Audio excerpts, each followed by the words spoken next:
Okay, let me hold on. I'll let you know when it's live. Okay, good morning, everyone, and welcome. Today is December the 5th, 2020. Welcome to our Suburban Chicago Apple Users Group. I'm your host today, George. I'm also one of the presenters. We want to welcome you again to our Zoominar or webinar. Okay. The Suburban Chicago Apple Users Group, we are a group of over 100 individuals in the Chicagoland area. We exchange best practices, tips, and other, technology stuff about Apple products, and also help you save dollars. And we're going to talk about that as one of our subjects today. And also we're going to have Bill Gerasi talking about powerful keyboard shortcuts. And stick around for our afterglow for those of you who are live online with us. Okay, you can join us also on our website, become a member by signing up at myscau.org. Just want to remind everyone who is here live, keep your microphone muted when you're not talking. If you have a question, please submit your question in the chat and we'll address you and ask you to unmute. By the way, I'm also going to ask my two guys behind the curtain, Dave and Davis, to monitor the chat for me. Will do. All right, thank you. And I'm going to take us. I'd like to say one thing. I'd like to welcome a new member that just joined us this week, Frank Petrie. He's from New Jersey, and he's just joined us. He's a member, just signed up. But we want to welcome you, Frank. Thanks for joining our group. Yeah, welcome, Frank. Glad to have you with us. Okay, today I'm going to kick it off, and I'm going to talk about stretching your holiday dollars. Okay, let's talk about tech. Okay. Let me introduce myself. Some people don't know who I am, so okay, I'll introduce myself. I am the Vice President of the Suburban Chicago Apple Users Group. I'm also a technology support professional, have done that since the wee age of we won't talk about. I've just been doing it for a long, long time, okay? I'm also a certified applications instructor, so I teach people about computers. Okay, so that's enough about me. I know you guys want to hear about stretching your holiday dollars. So one thing I did recently is I just purchased a new computer. So by the way, if we have some little technical glitches, because I'm still fine tuning things, I bought the new Mac Mini M1. Okay, and let me tell y'all, it's been an experience. I will tell you that. Okay, with the new Mac Mini, I will say I love it. But let's talk about what tech is for you. Because now me as a computer professional, yeah, I need a computer. I need a desktop because of the things that I do. But most people, do you really need a computer? Do you really need a desktop? Because think about it. I have to maintain this computer. There's potential of having viruses, the cost, a keyboard, a mouse, and things change. And also a desktop is the old format. Maybe for the average person that I've noticed is that you could actually get away with just a tablet or a phone, because you can actually take your tablet or your phone, connect it to a monitor with a keyboard and mouse. You can do that. Also, one nice thing about having a tablet or a mouse, hey, these things are, you can get a tablet, a Mac, an iPad for like $329. Let's see if you can find an Apple desktop for $329. So just think about when you're actually choosing your tech, what tech is really best for you. A desktop may not be, because viruses. And the other thing is look at this. When you turn that phone on, it's instant on. It comes when I turn the desktop on. Granted, it's not instant on. It may take. Now I will tell you, this new computer is fast. If you need a desktop, this Mac Mini is nice. But I will tell you another thing. Okay, one of the things is like speakers. The Mac Mini speakers, and everybody who's gotten one will tell you, it has the most horrible speaker. You are going to have to buy a speaker. So I went on this quest to actually look for a speaker for my Mac Mini. And I said, okay, I went to Target. I was like, we just want to get some run-of-the-mill, mid-range speakers. I saw some speakers, because guys know I'm a tech miser. I saw some speakers for $12.99 or $11.99. And they were USB digital. And I was like, oh, this looks good. Now, right on the side of it was a sound bar. I said, oh, wow. maybe I'll get a sound bar. And then I noticed something. I turned my head and I looked. There's a sound bar already in the room I'm already in. I forgot it was there because I very rarely use it because it's in my kitchen and I'm not a kitchen person. And I realized, make sure you inventory and keep up with your tech because you can repurpose your tech. Because all I did was connected with the Bluetooth to that sound bar and poof, I had an instant speaker I didn't have to pay any money for or go anywhere and get.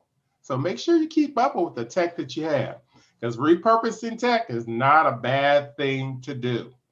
Even getting refurbished tech is not a bad thing to do. Save yourself some money. Okay, everybody? Anybody have any questions regarding that? Bill, Bill Drossi just made a comment. Apple Mac Mini speakers are crappy and still better than the speakers built into most Windows desktop computers. I will agree with him 100% on that one. I will agree with you on that, Bill. Thank you. That is a very valid point. It is a good. But the one thing about it is, I was just sitting up there. Why didn't they take the speakers out of one of the phones and put it in there? And I was like, okay. And when you also look at the way the case is, they could have just drilled some holes, put that speaker in there, and it would have been much better. But okay, we all know it's about cost when these things are built and about maximizing our profits. Yep. Okay, so that's just one of the experience. That's just a couple of the experiences that I went through, but with the Mac Mini, I will say it is a beautiful, powerful machine. And then the other thing is, when I went to this machine, I had an iMac before, and I don't have them. I had to get a monitor because I'm taking the iMac out and actually getting I had to get some kind of monitor or some kind of display. Now, remember what I said about repurposing things? I was talking to one of the members and told them about the situation. And they were like, well, I got a display. I was like, really? I was like, I tell you what, you give me the display, I'll give you my old iMac. See? Monitor for free, Dell. It is a beautiful monitor, okay? So don't forget, because the one thing you look at, Apple was gonna give me $70 for my 2011 iMac. I'm like, no, not $70. And I'm giving this person a very good machine. I mean, it's still a very good machine. It's just 2 operating systems behind, but it's much faster than the machine that they had. So don't forget about, hey, barter, okay? Now we're gonna shift gears because I know everybody wants to see the deals that I have, okay? All right, let's talk about that. Things have changed lately in our television front. I am shocked, but CBS is now allowing some shows for free, and you don't have to have CBS access.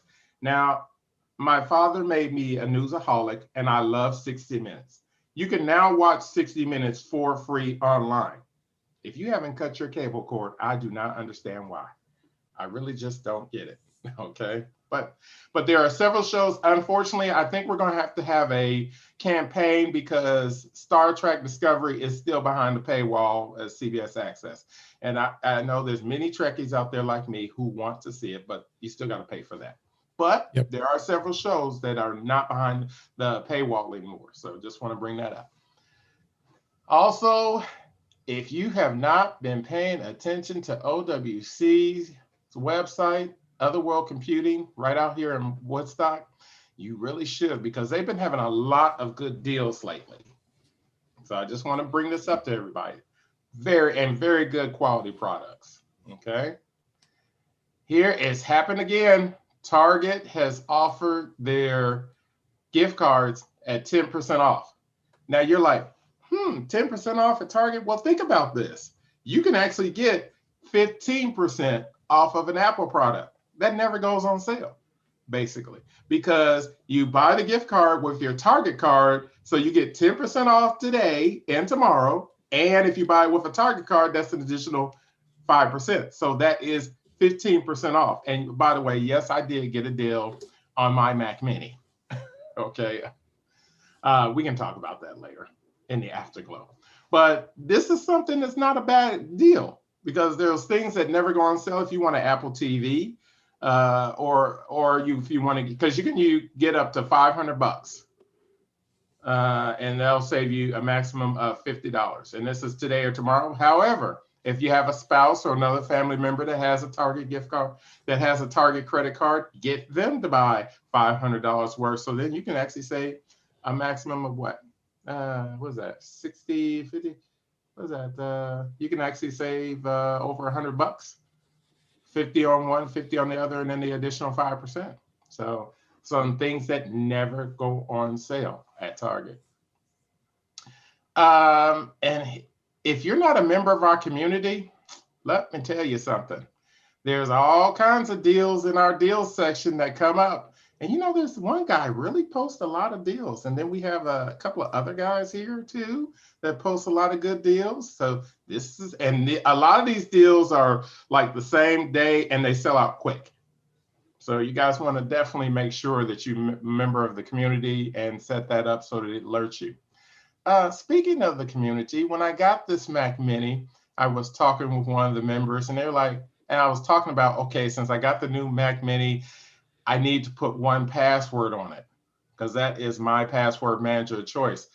Did you know we have a discount for 1Password for being members? It is a 25% off discount.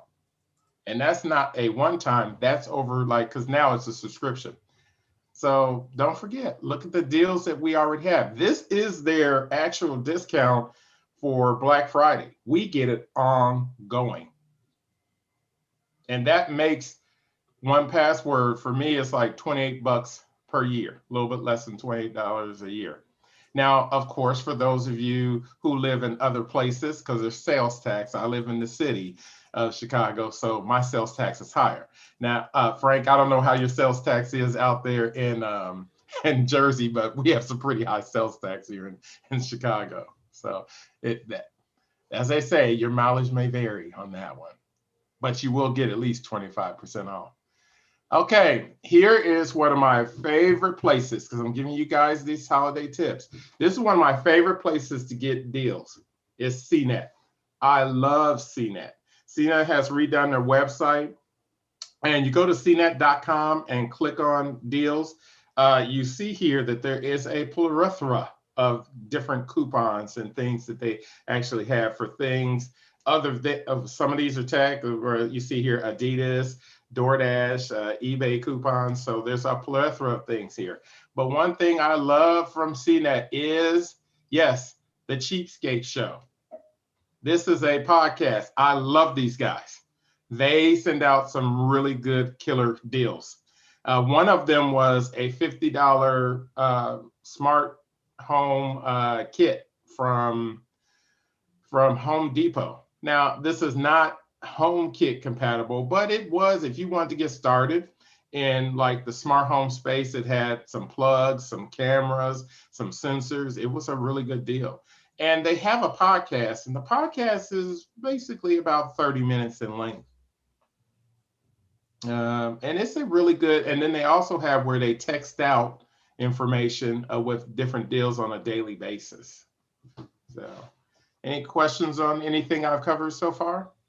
Yeah, we have a question from Elda. Elda, if you want to unmute your mic, go ahead and ask your question.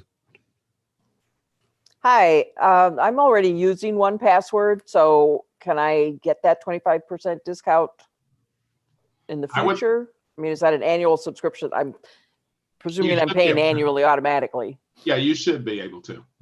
Just make sure you put in the coupon code. Yeah. Okay. So if I've got my password, my 1Password subscription renewing automatically, it just comes out of my credit. Oh, you have the 1Password for Teams. You have the yearly subscription, or did you pay the one-time fee? I guess is it a one-time fee? There's two different versions. Right. If you have the latest version, which is 1Password 7, it is on an annual subscription. Okay. Can you actually go to 1Password.com and sign in and see your passwords? Yes. Okay, you're on the subscription. Yes, you can actually use this when it renews. There's the discount code. Okay. That's located in the community. Good question. Thank you. Any other questions? Okay. By the way, you guys know my favorite thing is Pluto TV. Pluto TV has added some more additional channels. And of course, you know me, I've been staying up and I've been watching Pluto TV. I'm going to have to I'm going to have to go into recovery for Pluto TV because I am just always watching it. They now have a 24-hour Price is Right, and it's the Bob Barker Price is Right. I'm sorry. I like Drew Carey, but he's just not a good host like Bob Barker was. But there, like I said, all right. You guys know how I love Pluto TV. I just couldn't go without mentioning it because they keep adding more and more and more. So I just didn't want to. And it's free. Yes, free. Thank you, Dave. Free. Free. You know how I am. Like the discounted or free. Now, I want to bring up something else because you know how I am about Christmas time and family. One year, way back when I was in college, it was just 2 years ago, right? I was actually living at home, and my parents were snowbirds. They actually would go to Las Vegas. This year, they decided to actually go to Las Vegas before Christmas, and they left me at home by myself because everybody else had moved out, and I was still in college. And I was like, really? Christmas Day, I wake up, and there's nobody here. And I was like, okay. So what I did was I actually conferenced in like 10 members of the family. Best time ever using a conference call. Well, that cost me like $160. It was the best time ever. It was worth every dollar of it. Well, guess what? You can now do that for $14.99. Get a month of Zoom. You can get a month of Zoom for $14.99, and you can get up to 100 of your family members. Now, just go and sign up for Zoom. Now, unfortunately, we don't have any further discount on this, but think about it. You can sign up for Zoom now. You can use it for the month of December and just do it like every Saturday and have a hangout with your family friends. One of my friends, his birthday was yesterday. He was on Zoom for 4 hours. He started at 8 o'clock. It was like midnight when he got off. And he had a blast. So I would recommend this for anybody. Just go and sign up for Zoom. You don't have to do it, more than 1 month. Just sign up for $14.99. Of course, we know there's tax on there. But when you think about it, it's like, okay, it is a good place to just go and have every Saturday, have your family and friends just come in and hang out. You guys can do the catch up and talk. And especially when you see your faces, just like we're doing here, right, everybody? But I do suggest this for everybody. And by the way, when you're thinking about Christmas gifts and things for people, don't forget, give them a membership to the Suburban Chicago Apple Users Group, $50. And look at the valuable things that they will get. They'll get to hang out with cool folks like us. Yeah, George, I'll also add Richard to just put this in the chat here. He has the Zoom yearly plan, so he decides he wants to keep it for the whole year. It's only $150 for the whole year, so you save money on that. Yeah, thank you. Do it that way. Mm-hmm. That is true. That is essentially all that I have for today. Were there any further questions on anything? Hey, George, Frank had a comment about Zoom versus Skype. Oh, go ahead. Frank, if you want to unmute your mic. Mm-hmm. Yeah, I have weekly family get-togethers with one in New Jersey and in Columbus, Ohio on Skype. Doesn't cost me a dime, and I get like 35 family members on the thing, so I'm okay. Mm-hmm. Yeah, and it's free. Mm-hmm. The one reason why I like Zoom, and Skype is good, the one reason why I actually like Zoom is it works on CarPlay in my car, and that really just shocks me. And the ease of use, and by now everybody's used to using it, but there are alternatives. Like as Frank just said, there's Skype, there's also Microsoft Teams, and a lot of them are free. I personally, I'm like, okay, I'll spend the $15. It's a one-time thing. Believe it or not, I will, because for quality. Okay, it looks like Jeff has a question there. Go ahead, Jeff. Well, I've got more of a statement. George, you were talking about Star Trek Discovery and how it's behind a paywall. It's not on Flickster. Neither are many of the Disney shows that are normally behind a paywall. So go to Flickster, which is free. Flickster? Oh, could you post that in our community? I will. Okay, thanks. See, See, when you get to come to these meetings, look at all the things you get to learn. Okay, anybody else have anything else? You guys are quiet this morning. Oh, another thing is watch your credit cards. You know, the emails that your credit cards send out, because different credit cards have been sending out different, I was shocked at this, that they're sending out different deals for different things. Because like, I know I have a Capital One card and they have actually been showing, they sent me an email where there is a link that I can actually, a browser extension, a link, and where I can get discounts on different websites that I go to for the Capital One shopping. It automatically puts in discount codes. Hey, George, I'm looking for the raised hand. I can't find it. I just posted something in the chat. If you've got the Eero Wi-Fi router system, they've got a package of stuff you can get. It's $100 a year, but it includes a 1Password membership for families. It includes malware bytes. It includes a lot of stuff that's adds up to way more than $100. You know what? I thought about that, and I just actually bought the Eero. And I actually, the reason why I didn't go with that is because I have the 1Password subscription, not the 1Password, the SetApp subscription. And I did the math, and I was like, with our discount and me having the SetApp, it came out better actually with our discount on 1Password. But that is a very valid point. If you don't want the, but you got to have the Eero for that. So if you're happy with your Wi-Fi system, you would have to actually get the Eero in order to have that. But that is a good point, Ed. But that's one reason why I didn't go with that. Because you have to watch those bundle deals. Sometimes they're good deals and sometimes they're not. It's just all about the individual. And one thing you also got to look at is, especially with me changing my tech with this computer, you want to make sure you evaluate your costs, because I went out and looked. You can get a landline telephone from AT&T and it costs you $30 a month. You can get a cell phone with unlimited, and by the way, that's a metered line.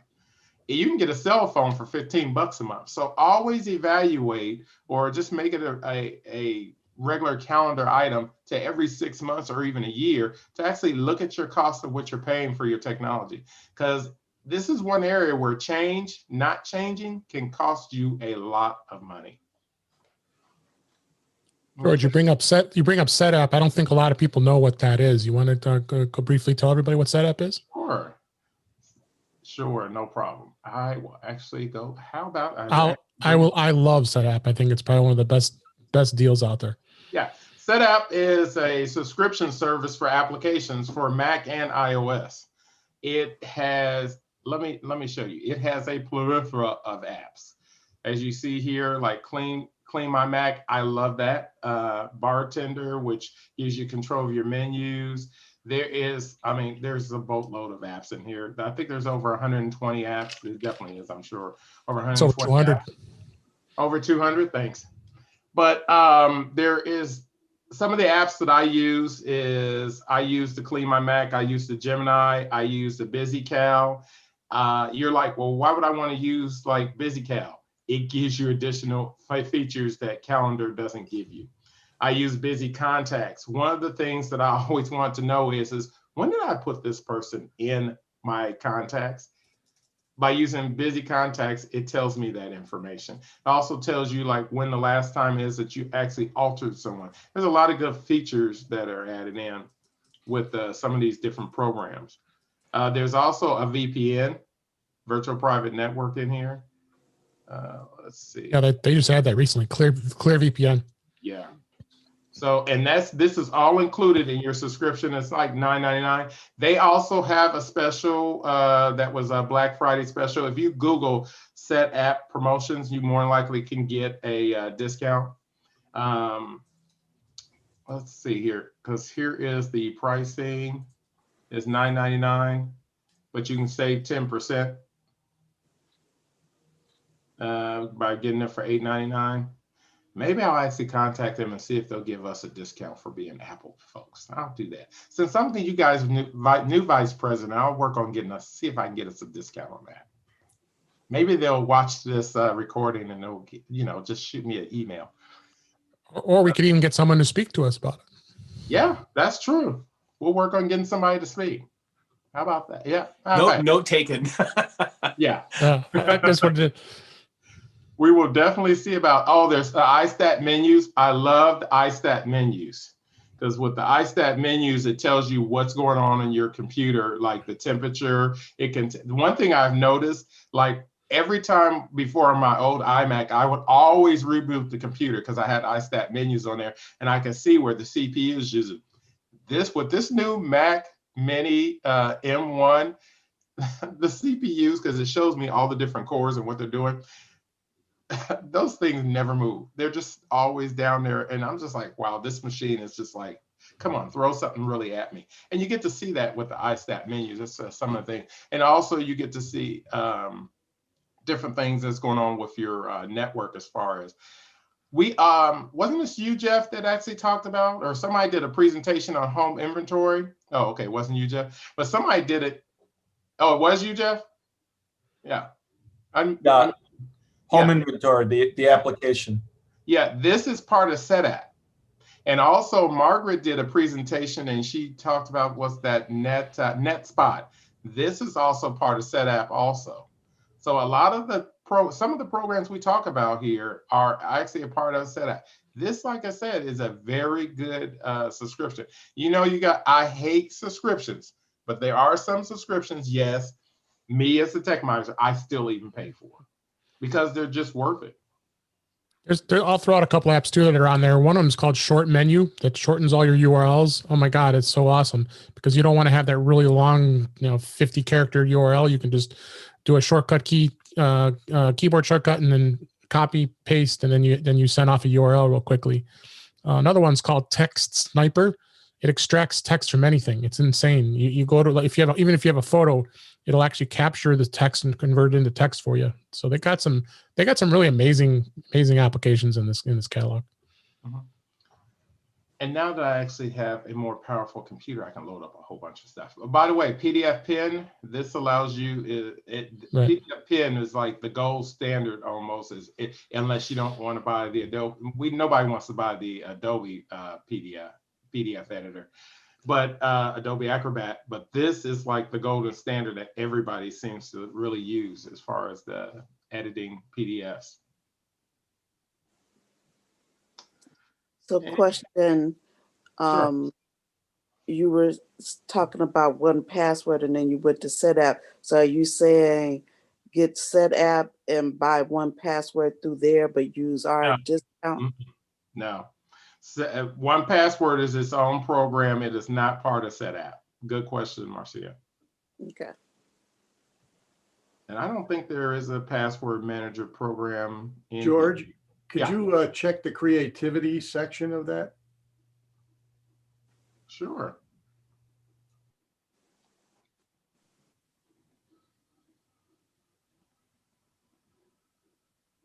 By the way, you know how you have YouTube videos, such as this video will be up on YouTube? There is actually an app that allows you to take YouTube videos, because like this is going to be a video. One of these apps I use, it will actually take a YouTube video and take the sound and separate the sound from the video. So if you just want to have like a audio version of this, there's an app in here that does that. Also known as, there's an app for that. Got a couple more questions for you, George. Elda, if you want to unmute, go ahead and ask your question. Yeah, are these applications available separately, or are these only through SETAP? Like, are these developers made it for SETAP? Oh no, because remember, these developers will gladly sell you these programs individually. They're going to be at a higher price, but you can get them individually. Yeah. Yeah, I'm just curious. Yeah. Thanks. Sure. And then Nancy, you also had a question if you want to ask that. Yes. So there's 400 applications. Could you use all 400 for your subscription? Mm-hmm. Yeah. Yes. You can. If you have a computer that will load all 400 and let you run them. Yeah. Of course, you don't want you to run all 400 of them at one time, but yeah, you can. Okay. Thank you. Sure. By the way, some of these will actually be duplicates, just an FYI. So, Joe Tate just sent a message. Can you unmute and ask your question, please? Yes, I wanted to just see where to get the code for the 1Password. that's actually out in our community under deals. Okay, you did have a presentation of the community, but it involved quite a few clicks, so I didn't know how to get to it. Mm-hmm. Let's see, how do you get to deals? I'm going to actually turn that over to our resident expert on the community. Davis, go ahead and unmute and you walk us through that. Well, you've got the screen share up. So essentially what you want to look for is you just want to do a topic search. So if you go up to the very top right-hand corner of the page up there, you click on the magnifying glass and you can search for topics of any type if it's basically universally searchable. So George, if you want to type in deals, that will bring up everything that is deals related in our community. And you can do a search and it will sort it. Generally, it will typically sort it by the date that it was posted. So the most recent posts will show up at the top of the chain. Right. Now, one thing I will tell you, thank you, Davis. If you actually go back here and click on the SCAU logo, up at the top, it says all categories. One of the categories is actually, let's see here, member discounts. You can click on that. And then it brings up this right here, our list of all the discounts that we have. Okay, cool. Okay. And then there's a PDF. Those are discounts through the club though, correct, right. George? Exactly. Yeah. These are discounts in the club. And exclusive club discounts. And the 1Password is listed on here. Now, Joe, also remember 1Password, it's kind of hidden. If you decide, I don't know if you have a 1Password, if you've paid for it or not, but you have to, they're really pushing hard to get the subscriptions. They want you to subscribe to it, but it's hidden. But the links that we have here, as far as if you want to buy a one-time license, you just can't sync it over the cloud across multiple devices. You can buy just a standalone license and store it in like iCloud as a backup. Actually, this works for the subscription, Dave. It does. Yes, it does. It does. Okay. When you click on I hadn't tried it in a while. Yeah, I just recently, remember, I just tried it this week. Oh, okay. So, yes, it does apply. So you go here, here's the 1Password right here. Oh, very good. They must have changed that then. Yeah. Mm-hmm. Hey, one thing that I just want to say just really quickly, if all of you that are in this meeting are listening, if you add up just a few of the discounts George is talking about, you will literally pay for your annual membership to this group. I mean, I think it's really, really important. I mean, even if you just leverage one or two, you'll pay for a significant portion of your membership. So these discounts really do help you. It pays for itself. It really does. So just one thing to share with yourselves and any future members you may come across, there are ways to make membership virtually free with this group. Yes. Yeah, matter of fact, just today, if you actually go through here, you would actually save for several years of your membership. If you buy the $500 of gift cards from Target, that's 1 year membership. If you save the 25% off of the 1Password, that's, keep chucking down several years. Because we're all concerned about money, less in corporate Americas and more in our pockets, right? At least that's my mantra. Okay. With the Target discounts, did you order those gift cards, did you order those online or at the store? Oh, and by the way, with the Target, you do have to be a member of the Target Circle Club. Just want to bring that up. You do have to sign up for that, and you can buy them in the store or online. But you do have to be a member of the Target Circle, and you can sign up at target.com/circle. And by the way, that's today and tomorrow only. Okay, they do this once a year. Okay, good question. Any other questions? George, do you know anything about the site Thrifter? Mm-mm. Thrifter is a really, really good bargain site. It was originally started by the group over at iMore. And the great thing about them is that they will go out and do a big, massive web search for a number of deals that are coming up. The one thing that I always find through them are discounts on Apple gift cards every single year, whether it's 5, 10, 15%, and it'll show you the store where to get it, how long the value is good for. So another really good site. Okay, good. I'm sure you're going to post that in the community, right, Davis? By the way, sir. Thank you. All the links that I have talked about today will be posted in the community later. Okay. So if there are no more questions, I guess we're going to shift gears. And I'm going to tell you guys about our next upcoming presenter is Bill Gerasi. Bill Gerasi, he loves computers and he loves helping people understand computers. He has worked with Apple computers since 1990. By the way, he's only 22. He has built an inevitable reputation for being the go-to person showing people why they actually do care about these things called computers. Bill is currently a staff computer guy at the University of Chicago and also performs private consulting. You can say Bill helps you do more better by actually utilizing these things called computers. So I'm going to stop sharing and I'm going to turn this over to Bill Gerasi. Go ahead, Bill. Oh my God, this is so exciting. I've been gone for so long, but I'm still here to annoy. The topic that I have today is keyboard tips. And I want to tell you stuff. Now, some of this is very basic and some of you are going, oh my God, why is he droning on and on about this? But the answer is for some of you, it's not. When I started doing little shows at the northwest of us, before it became SCAU, it was called the Novice Special Interest Group because that's the group I like best. And for those of you who are experienced and know about this kind of thing, let me tell you, trust me, there's stuff you missed in the intros that you never got. So, okay, about keyboards. I like keyboards. I hate the mouse because I have to reach all the way over there for the mouse to do something. And there are keyboard shortcuts galore, whether you know about this or not. One of the reasons there are a lot of keyboard shortcuts is because originally when you worked with computers, there were no mice at all. So keyboard shortcuts are there. What is a keyboard? I'm glad you asked. Keyboard is a mechanism that allows you to input to the computer, particularly typing. But you have to understand that keyboards do a lot of additional stuff. A lot of additional stuff that has nothing to do with typed letters.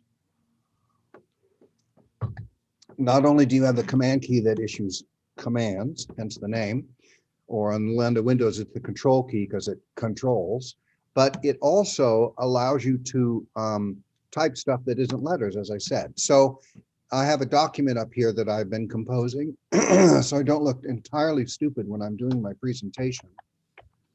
So I'm typing letters and you see how they show up? No, really, that's cool.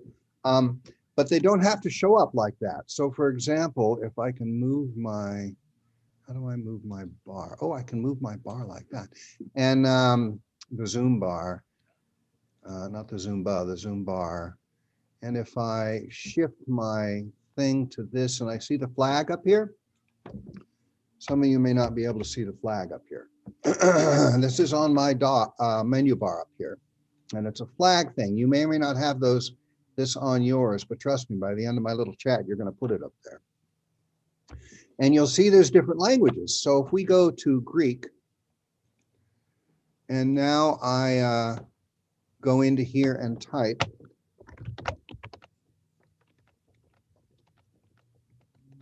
you see? But you say you want more for your money? If we go into the little flag, where'd the flag thing go? It's not supposed to disappear.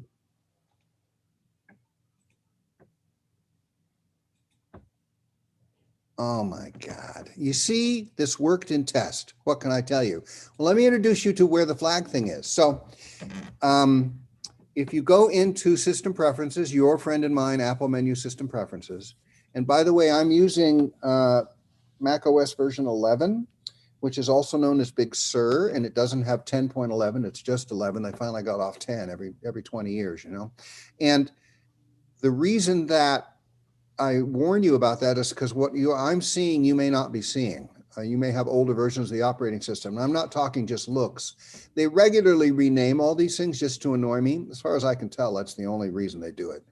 And if you go into keyboard, and I say that because in earlier versions of the Mac operating system, it's under languages or something.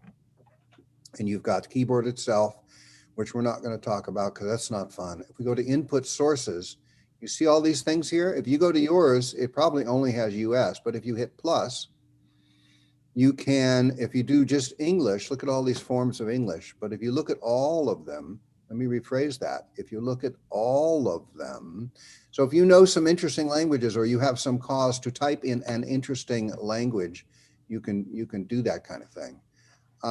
Cherokee. Well, of course, everyone needs to be able to type in Cherokee, right? Okay, so if you put any of these in here, let's add, let's do something exotic. I don't even know what that one is. And I'm going to add that. You'll see that now my, oh, good Lord. Oh, here it is, right? So right now it changed from the US flag. See, now it's doing American English, and now it's doing, I switched it to Greek. Let's see what Inuit looks like.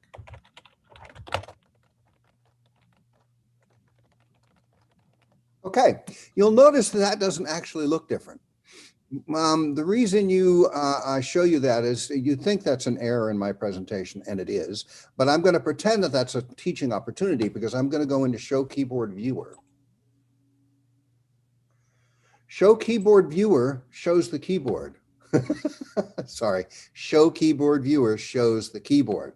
So you can tell that there's these various letters, and you notice they're highlighting just a little bit.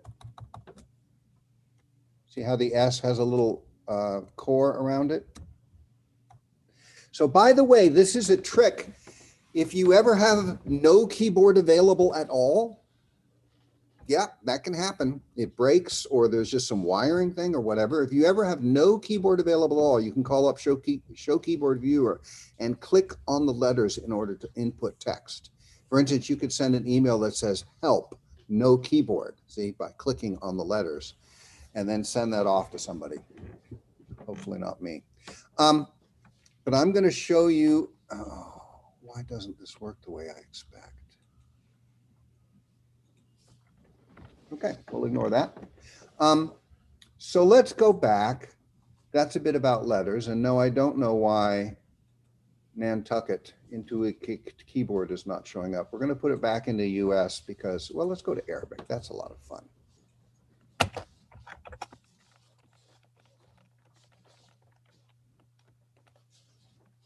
Right, and you see the keyboard viewer actually shows you the letter. And it, I guess if you press and hold, it gives you some options. I don't know Arabic, so I can't say anything intelligent about what I'm looking at, but you can see it can switch like that. German has a lot of funny letters, as in the double S and the umlaut. Oh, by the way, I should show you that. If you go to US English and you have the letter O and you press and hold, can you see over here? See, I'm pointing with my hand like that's going to do you any bloody good. You see over here, you've got all the variants on O. And if you type number, well, let me get something clearer here. Let's make it bigger so it's more visible. Right? And if I press and hold O for a moment, I then get all these variants up here. Right? So let's do an O with an umlaut, which is numeral 2. If I now type numeral 2, I now have the O with the umlaut. And that will work on all the vowels. So if I go A and press and hold A, let's do number 7, which is the A with a little circle above it, which means God only knows. It's a foreign I don't happen to be familiar with. So that's kind of cool. And that's, by the way, been true for years and years, and it's true in iOS. If you press and hold and continue to hold, it'll work like that. Hold on a moment. So that's a bit about that. Electrical connections, Quatry and Dvorak. So before we get to that, you can use more than one keyboard with a machine. They can be connected via USB or via Bluetooth. I have a MacBook Pro. I use its built-in keyboard, but I also have, let me see if we can do this. It looked good in test. I also have a Microsoft 4000. Microsoft, before it started making computers like the Surface and Surface Pro and all that stuff, has been making keyboards and mice forever. And this keyboard is particularly nice because it's what's called ergonomic. See how it's curvy? The human body is not designed to do this for 8 hours a day, right? But this is a little bit better. And I have suffered a lot from repetitive stress injuries. And I have gone to a massage therapist every 2 weeks for about forever, like more than 20 years. And she hurts me. This is not the massage you see on TV where they're gently sort of pushing. This is the digging in kind of massage. And she hurts me to undo the hurts that I do myself. And I haven't seen her for months. There's this virus going around. Have you heard about this virus thing? Anyway, so I haven't been seeing her, with the result that I've gotten some more aches and pains. And just yesterday, before this presentation, I noticed that when using the built-in keyboard, it felt bad. I actually moved my computer so I could use the more ergonomic one. So keyboards are bad for you, but you can use more than one connected to a device. So I'm sitting here in the palace, you know, the marble paneled crystal chandelier palace where I do my my remote work with my 4 assistants that are over here, the 2 producers and the 2 techs. I use this keyboard because I can fit it in here and it's bigger. So Quatry and Dvorak. Excuse me for a second, Bill. I actually have a question. Is there any way to, with your keyboard shortcut, to actually get the cent sign up? And there's also a question in the chat. I'm not looking at the chat right now. Get a cent sign? Well, I'm sorry. The cent sign, dollars and cents, the cent. Oh, yes. Let's use all my practicums to show you how to do that. So we're going to go into Show Keyboard Viewer. You people with practical questions. So here's everything, and you see if you've got Shift 4, it gives you the dollar sign. But if you hold down the Shift key, you see it shows you everything you're going to get. See, all the letters become capitals. Mm-hmm. Now, there are these other keys down here, FN, FN, which really doesn't do very much. But it also has that. That is the symbol for the control key, as in CTRL. And if you do that, nothing changes. And this is what happens if you hold the command key. And if you do that, nothing changes. But the one I passed over is called the Option key. And if you press that, all sorts of wild, crazy things show up. Okay. So if you ever want to blow someone's mind, find a way to get their Option key down all the time, and they will have no way of dealing with reality in any sort. But it's more than that, because like the Shift key changes things, if you hold Option and hit Shift, it changes once again. And there was a comment in the chat that Frank had. Frank, you want to actually unmute yourself and make your statement or ask your question? Forget it. I'm getting lost there. I'm writing notes. The Logitech thing? Yeah. Mm-hmm. Oh yeah, I was gonna say Logitech also makes a bunch of nice keyboards. Oh yeah. Because I have a couple of I'm wheelchair bound, so I have to roll back from my desk, and I have a board, and I Bluetooth my keyboard and my trackpad. And Logitech has a couple of keyboards that have just a few extra keys. I don't want the numerical, but it has a few extra keys that come in handy. And I believe they have some ergonomic keyboards as well. Okay. Is it them or is it Microsoft that has the one that bends? I It's don't. like on a hinge.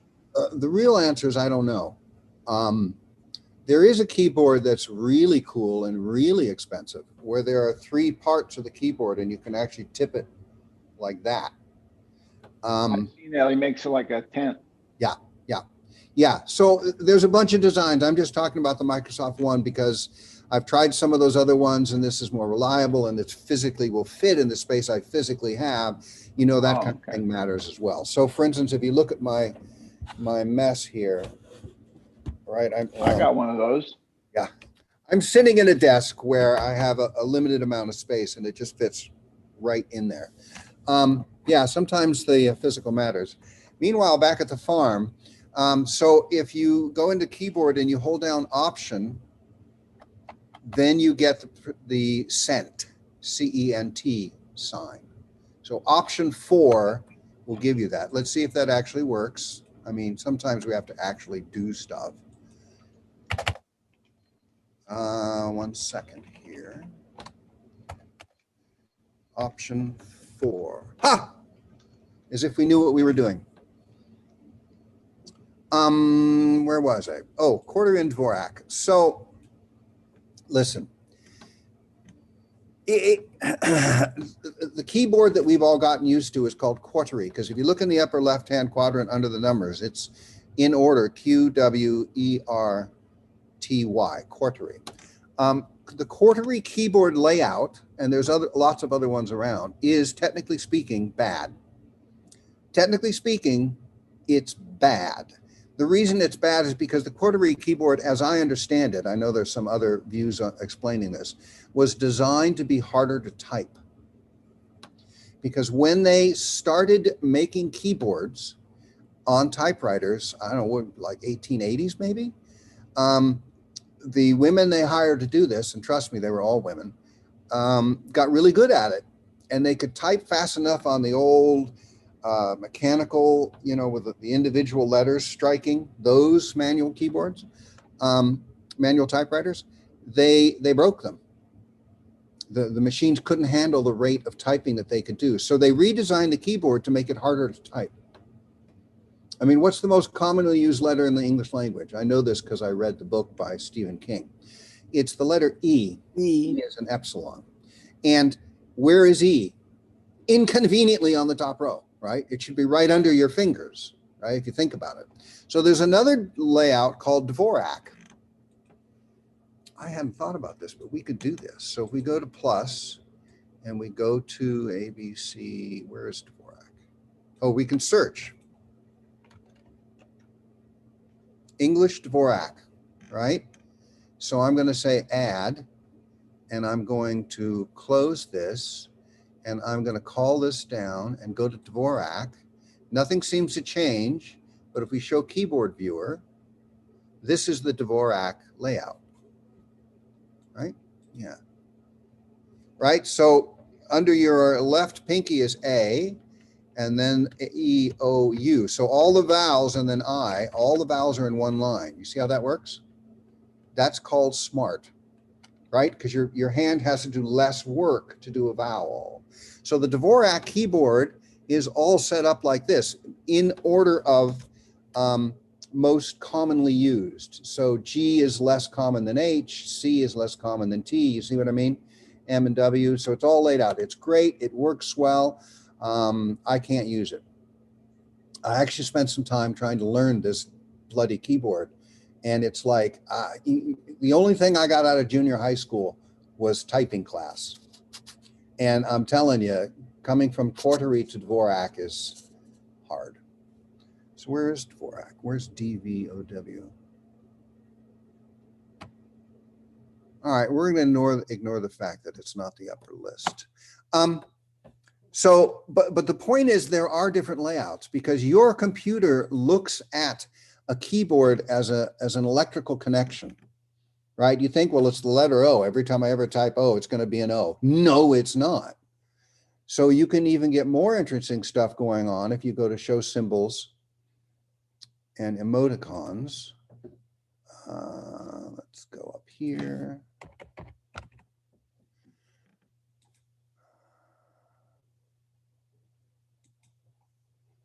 See, they assume that you want to do emoticons because that's a popular thing, but you can also do all this crap. Currency symbols. Who knows what PF is? German penny sign. Pfennig. What's wrong with those people? Latin obviously is Latin, but there's all these variants in Latin. See all this stuff? It turns out people talk different in different places. Math symbols. And any of these you see here, if you double click, they're going to show up on your screen as if that's all right.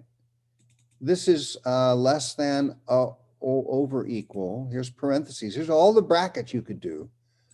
Here's the pictograms, right? So here's pictures. Now, and here's all the punctuation. Now, in theory, you can find this in every font. That's not exactly true, but we don't have time to go into Unicode. Sorry, I have a life. We're not going to talk about Unicode and the predecessors of Unicode. So there's all that stuff. And again, how did I get there? You have to make this map visible, and then you go to show. You go to show emoji and symbols. And then if you get out of just the, see this toggles between the frequently used and the cute. And if you hit this here, it shows you all the really cool stuff. And this has been true in Macs for, I don't know, like 20 years, maybe more. These are math symbols. Good God, I'm glad I don't know any math that would ever use these stupid things. My, that's crazy. Okay. George, if you'd be kind enough to read me whatever's in the chat, because I really hope that people are not asleep yet. Oh, no problem.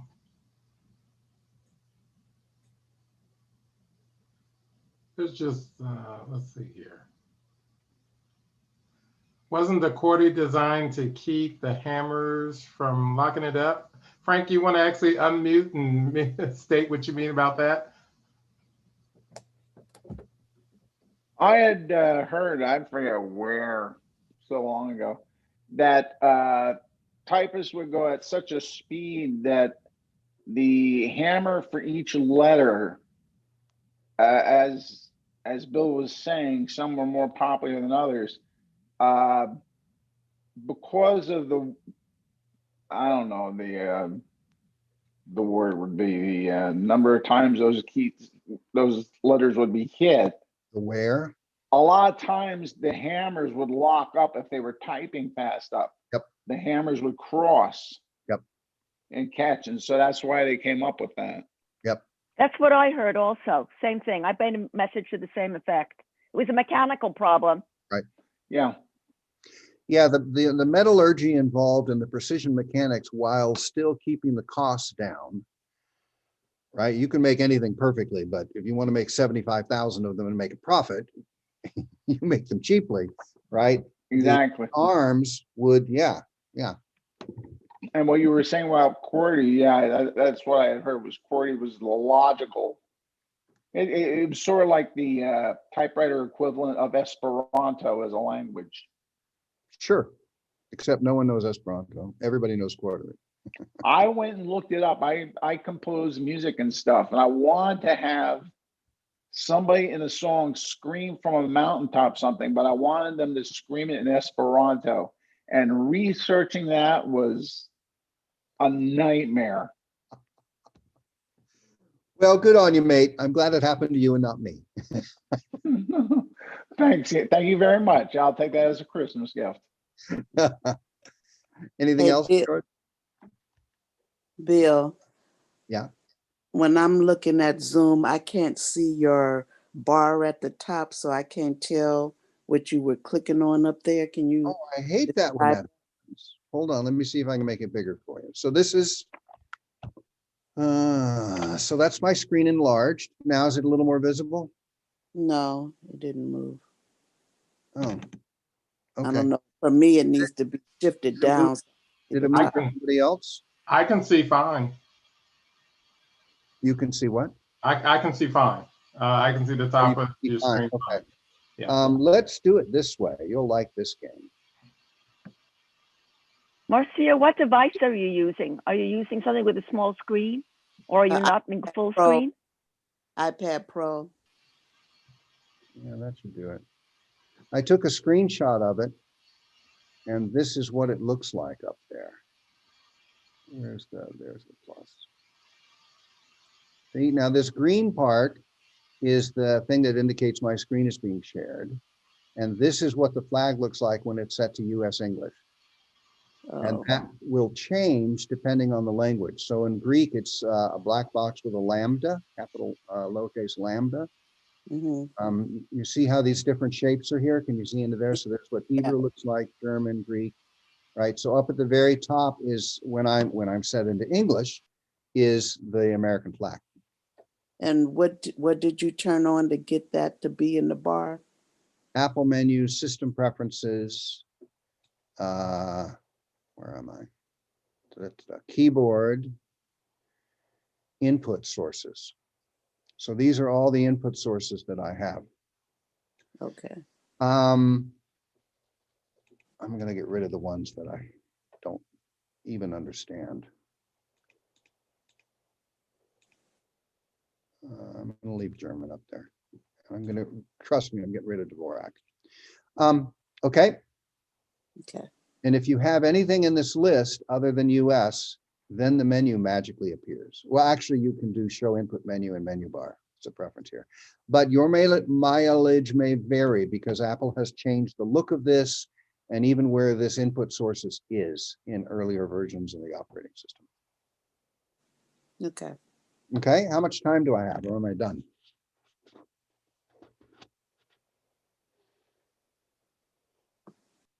George? You have time. You have about a good little over 20 minutes if you want to go 20 minutes. So you got plenty of time, Bill. Is this useful to anyone? I mean, this is very basic stuff, but it's the stuff I love to cover. Am I getting raised hands or comments in the chat that say, usually in the old days, I can look around the room and see who's asleep and who's left and who's riveted. Okay, we'll pretend this is useful. I am seeing smiles and thumbs up. Good. Okay. All right, so we covered all that crap. So this is Nancy. Someone had a good suggestion though about how to call up that emoji and symbols window. Yep. Command Control Spacebar. Don't you get me started on keyboard shortcuts because that's down here. Ooh. Yeah, exactly. Okay, so let's talk about keyboard shortcuts. Now, the first thing you have to understand about keyboard shortcuts, because you know I don't approach things as do this. I approach things as how to understand what the heck you're working with. So in your keyboard, no matter what your keyboard setting, right? Now you know there can be other keyboard settings, but in American English, there's letters and you type them and usually letters show up. Okay, good, that's fine.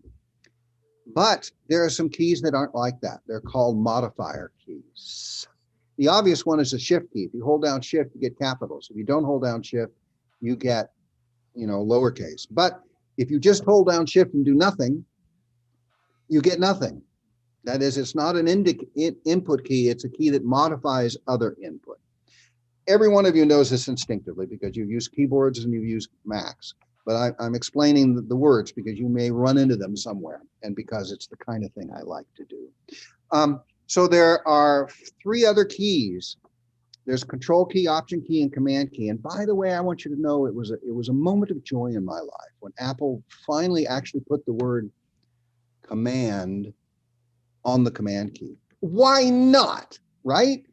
Okay, so what do these do? They modify the input. So O will type the letter O, but Command O will open a dialog box that allow you to open files in that application, whatever that application is. You see what I mean? An option key. Option key, a modifier key, a command key, control key, all these do something. So there are a whole lot of things that are standards. So for instance, right now, the program in the foreground is text edit. And I know that because it says text edit next to the Apple menu on everyone who can see my menu. But if I call down the file menu, you'll see, if I enlarge it a bit,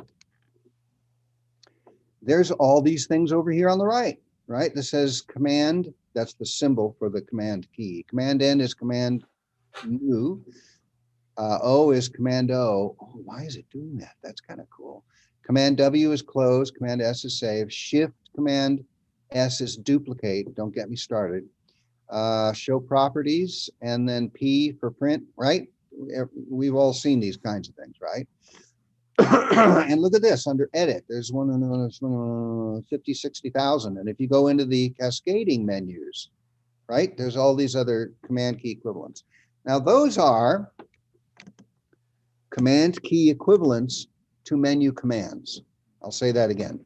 Command key equivalents to menu commands. So, oh, I'm in the Finder now. I don't want to be in the Finder.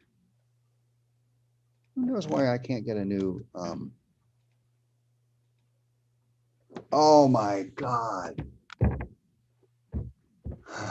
All right, stand by for a rant. So if I call down the file menu in TextEdit and I go to new is black. You see how new is black?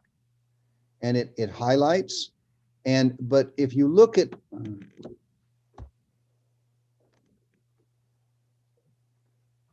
okay, Command N, look at Command O right below my pointer. Okay, Command O is kind of gray, right? Correct?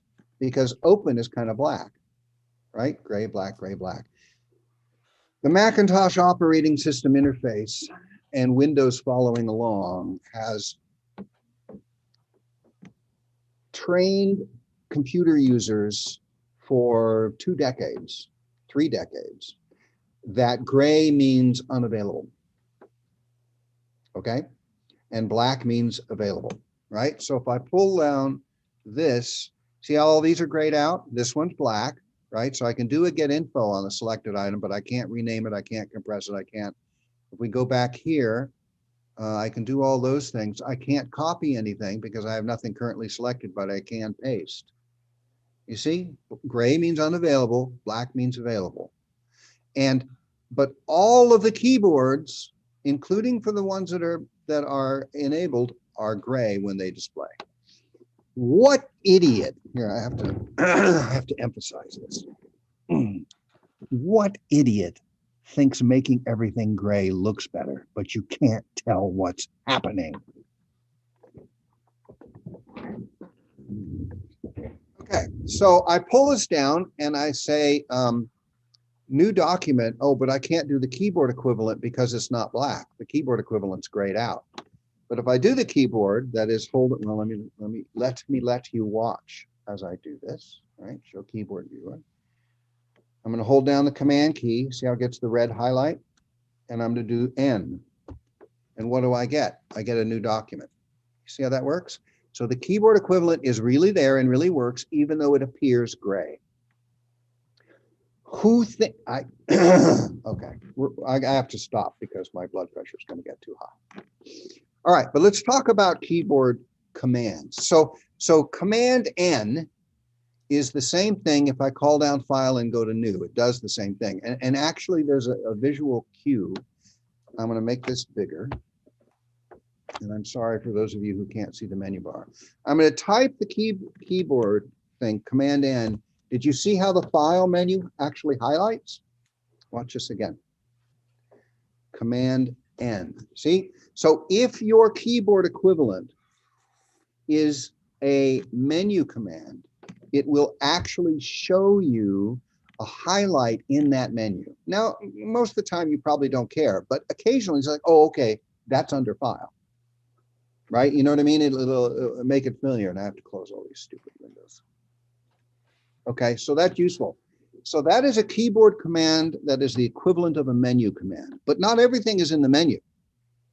Not everything is in all the menus, but there's, so if these are all the things you can do from the menus, there's more you can do with keyboards. Why? Because most developers came up in a time when the keyboard was primary and the mouse was secondary. The menus are something you can use with the mouse. You can't really use the menus on a Mac with the keyboard. Yeah, I know there are ways you can, but basically you can't. So there are more keyboard equivalents. Okay, So let me show you how this can work. Under the Finder menu is Show All. So these are all the programs that I currently have running. But I don't leave all these windows up here because it's confusing for when I'm trying to show something off. But how do you get rid of them? So one thing you could do is simply close each window. You could do that. You could also quit each program. You can do that too. But there's an even cooler way using a keyboard equivalent. So I was last using text edit, and I can click on that window to bring it to the foreground. But under the text edit menu, I can hide others. So now all those other windows are gone. Those programs are still running. They're still doing things and available, but they're not visible. Okay. Again, I call down the zoom menu and go to show all, and all these windows reappear. I go to the Pathfinder menu and show hide others, and only the Pathfinder window is available. Why do I show you this? Because pulling down the menu and going to hide others is actually kind of annoying. I mean, there's some of it's simply temperamental. I mean, the first computers I ever used didn't have a mouse. I am old, I told you. Okay, but so the only way you made stuff happen was with the keyboard. But even though there are now mouse available, reaching all the way over there and getting the mouse is, how do we put it nicely, kind of a drag, frankly. So what I do is I use keyboard equivalents all the time. So Command H will hide whatever program is in the foreground. So Command H.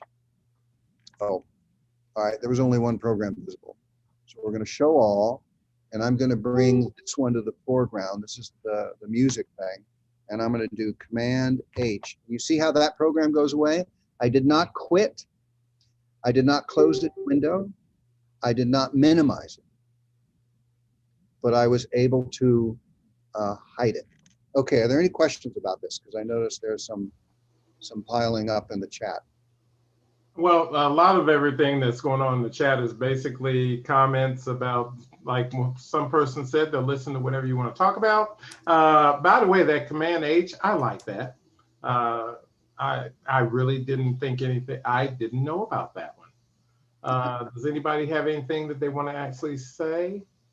Yeah, I do. Go ahead, Frank.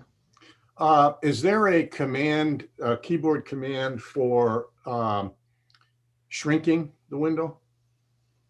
As in minimizing? Minimizing, I'm sorry, yeah. Yeah, minimizing is the Windows term, and I don't know what Apple calls it, but yeah, it's minimizing. Yes, so you can click this yellow dot. Sure. That will minimize. You can call down the File menu and go to, I lied. Call down the Window menu and go to Minimize, but you'll notice the keyboard equivalent is M as in minimize, right? So let's try that. I'm going to hold down Command, and I'm going to type M. It's a miracle, right? Exactly so. But let's go to the general question. You know, anytime you guys ask me a question, I always seek the biggest possible. Okay, how do you find these kind of things? Glad you asked. If I'm in the Finder, actually, let's get rid of all this other stuff. Okay, so one moment. So if I'm in the Finder and I call down the Help menu and I type in here keyboard, use Mac OS keyboard shortcuts. Don't work. Spot. Create keyboard shortcuts for apps on your Mac. Yes, you can create keyboard shortcuts that aren't built into the system or applications. Take screenshots, mission control, keyboard function keys. Use your keyboard like a mouse on the Mac. Yes, if you don't have a mouse attached to a Mac, you can set up the keyboard to maneuver the pointer and click. Change behavior or modifier keys, show all help topics. So the first one is what we want, but it's often very useful to go down the list, right? Because what you call it may not be what they call it. So if you get something close, you can often learn, that's okay. I can. Right, So let's look at this. You can use key combinations called keyboard shortcuts. You notice how I make that bigger and smaller? Do you, huh? No, you don't, do you? Yeah, you do. Okay, how am I doing that? There's a keyboard shortcut for zoom, for text in HTML environments. Hold down Command and you hit minus, makes it smaller. Hold down Command and you hit equal, not noticing that above the equal is the plus, right? So it's Command, minus, and plus. If you're in a web environment, and the Mac help is based on an HTML environment, you can make stuff bigger and smaller. Okay. Keystroke combination, we saw that. Yes, right? They're showing how they're grayed out because they're idiots. Oh, and they actually list, do they list them? They must list them somewhere. The system preferences. Bill, Elda has a question. Elda, if you want to unmute and ask your question. Oh, I was just trying the hide all command, but then how do you get the rest of the application screens back? Well, you can call down the application menu in whatever program you're in and do show all. Okay. You can also click on the icons on the dock, and that will bring Oh, it there. to Okay. the foreground. So you can hide them with the keyboard, but you can't unhide them with the keyboard. That's a good question. No, there's no keyboard equivalent. But Yeah, as I knew that when you went there. As the help suggests, you can create keyboard shortcuts. Okay, so explore macOS here. Where is the? Oh, here we are. You can also find keyboard shortcuts support articles. So you click on this, it'll open in your web browser. And by the way, the help window floats above all other windows. Why? I think it's because they hate me. But if you don't want it to go away completely, you can just minimize it, and then it's out of your face, but it's still available to you. Keyboard shortcuts. Oh, here's where they go through the different kinds of keys, right? Option or Alt is, now I'm going to make this text bigger for you, right? Keyboards. And by the way, if you ever want to type these symbols, yes, friends and neighbors, it's in the keyboard symbols area. You can find the key combination that'll get you that command symbol or all these others.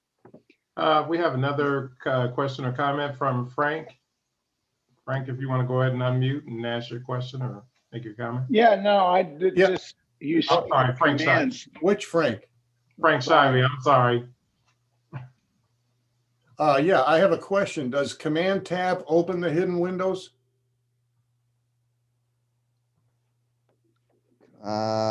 Sure, which is a nice way of saying I have no bloody idea. Say hide others. So that was a good question. Command Tab. Oh, Command Tab. Oh, why do you think I show up with these things? Right? Because I learn from them. Hide music. You know what, Bill, I want to put somebody on the spot because I see somebody here actually shaking their head at a lot of things you're saying. So Margaret, unmute.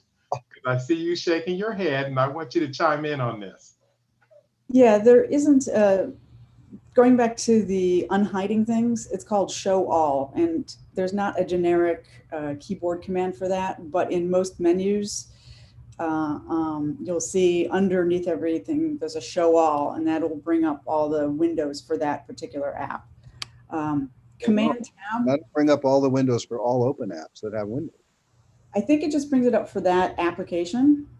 Well, look at my screen at the moment, right? Mm-hmm. Safari is showing. If I do show all these other windows Okay, show. I was wrong. I use Command Tab a lot to switch between windows, and it will bring up, I believe, all the windows that are hidden if you select that app in Command Tab. So Command Tab as a application switcher will automatically unhide the windows associated with that. Right. Let me show you. 1 second. Let me show you what I believe she's saying, unless she wants to tell me I'm wrong again. By the way, I have never been wrong, in case you wanted to know. So if I hold down the Command key, see how the command gets the red highlight here? If I hold Command and then I hold the tab key, if I press and release, you get this thing. This thing shows you all open applications, whether they have windows open or not. And you can switch between them. And when you let up, that application and any of its windows comes to the foreground.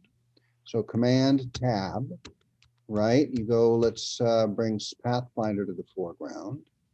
See, Pathfinder is now in the foreground. It says Pathfinder in the upper left-hand corner of my screen, but it doesn't happen to have any windows open. Sometimes when you bring an application to the foreground, it will automatically create a window, like word processors do that. But some applications, if you don't have a window open, it will just come to the foreground without a window open. Yeah, Command Tab is a keyboard shortcut to switch between apps. And I want to tell you that as far as I can tell, your friends and mine at Apple stole this from Windows, which is fine. Like the minimize thing, it's fine.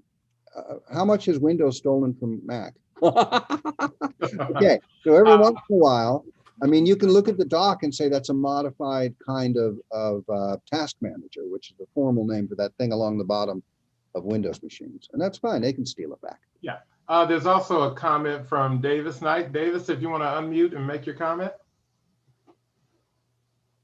Yeah, I was just going to say that many of these general shortcut commands will also work on the iPad. So for example, when Margaret's point about the app switcher, that also works on the iPad. And also you can quit applications from that. Once you open up the app switcher and then hit Command Q, you can quit applications in the iPad as well. So just wanted to, many of these are now cross-platform. Yeah. Yeah. It should be noted that you can only do it on the iPad if you have a keyboard attached to your iPad.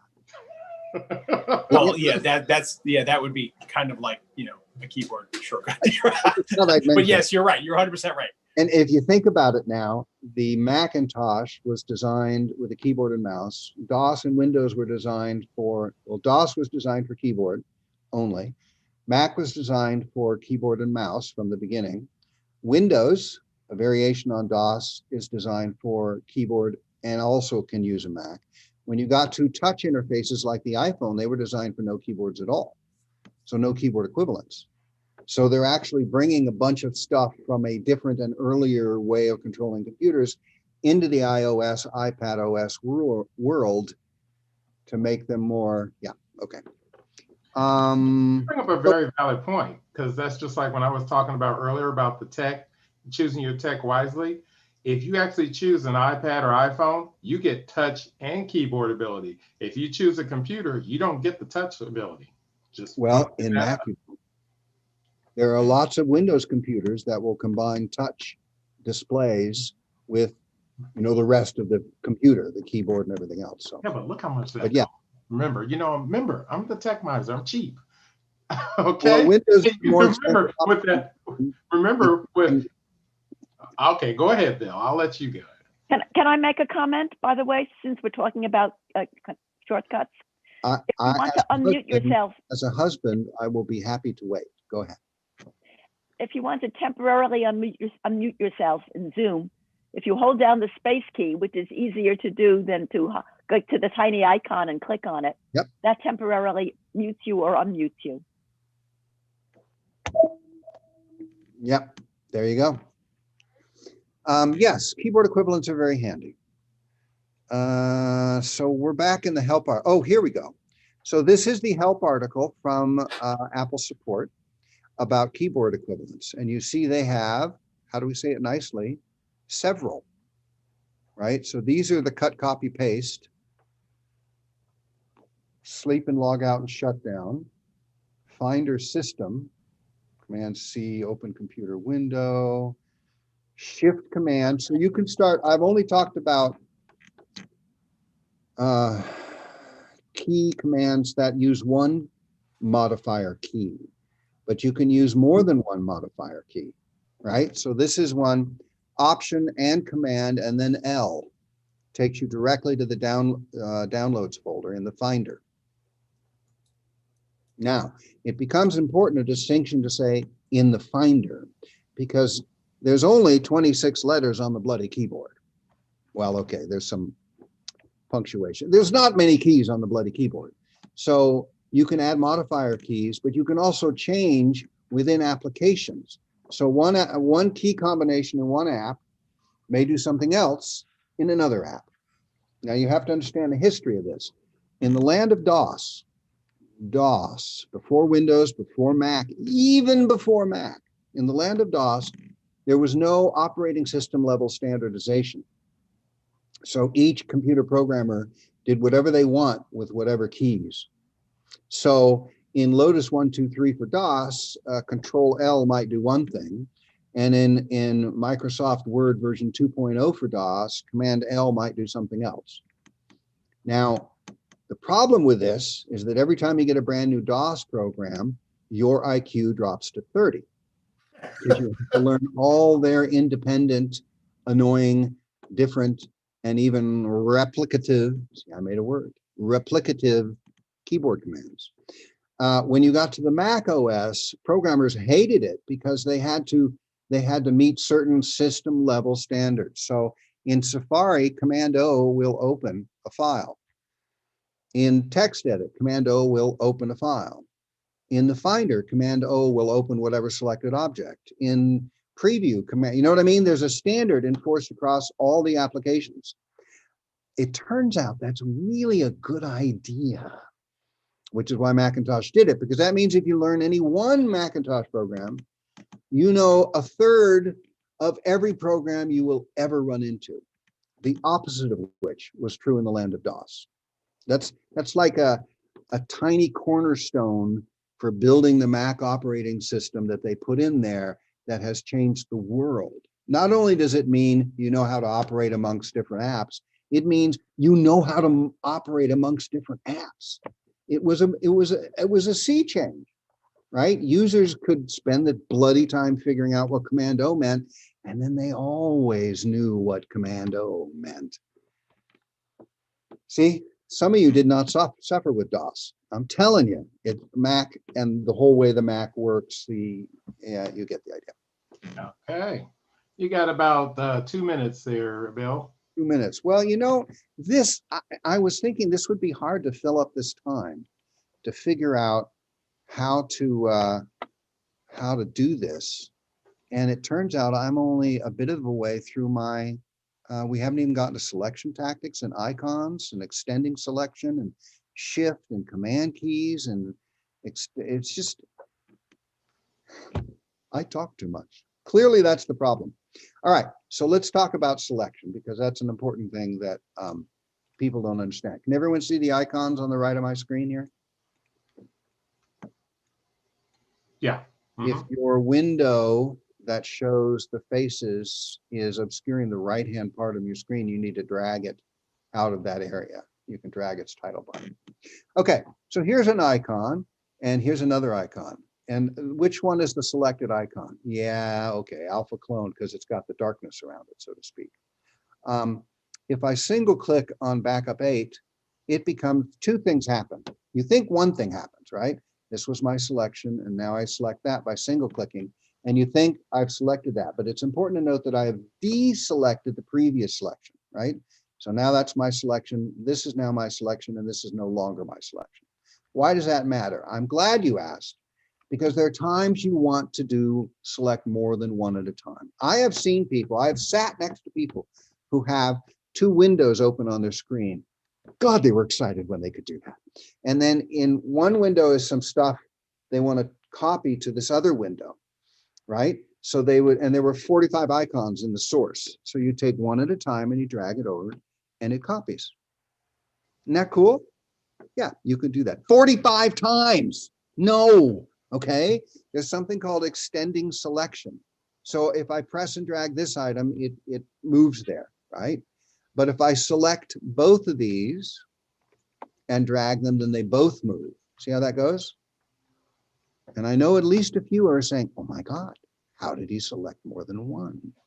And if you aren't, some of you aren't asking that, why are you here in the novice interest group? Okay, so there are a couple ways to do that. As always, the Macintosh gives you several different ways. So single click to select and deselect any previous, right? So if I hold down the command key, it extends the selection. That's one selection tactic, and it works in the world of text. right? So if I can press and drag in text, see how that works? But if I single click here and then shift click there, I select everything between. That's called a shift click.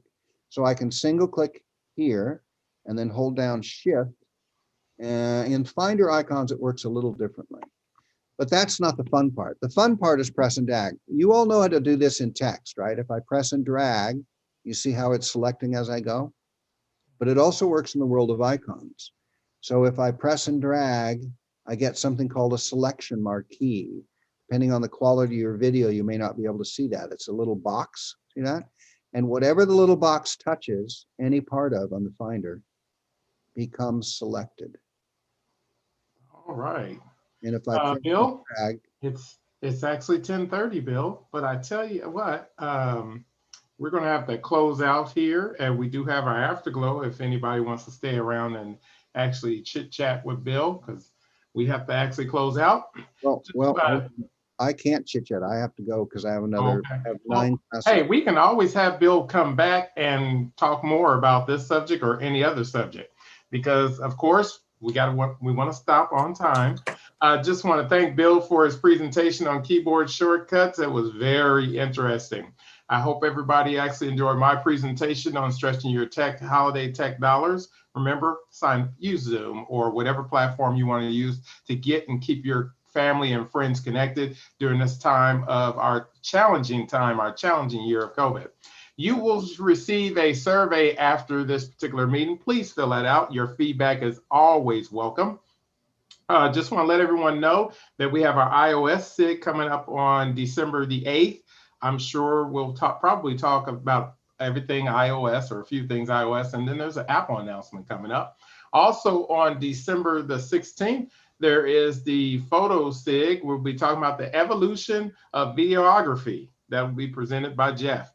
Also, our next regular meeting or Zoomcast will be here on December 19th. By the way, special time, 10 a.m. Hope you're all subscribed to our calendar so that you can get that notification. We're going to be talking about Apple Fitness and iOS tips with Dave Ginsburg, and also Jay Miller will be talking about working in modes for better productivity. So please, those of you who are actually watching this as a recording, please join us at myscau.org online and on our online community. I want to thank everyone for coming out today and have a happy Mac Apple Day.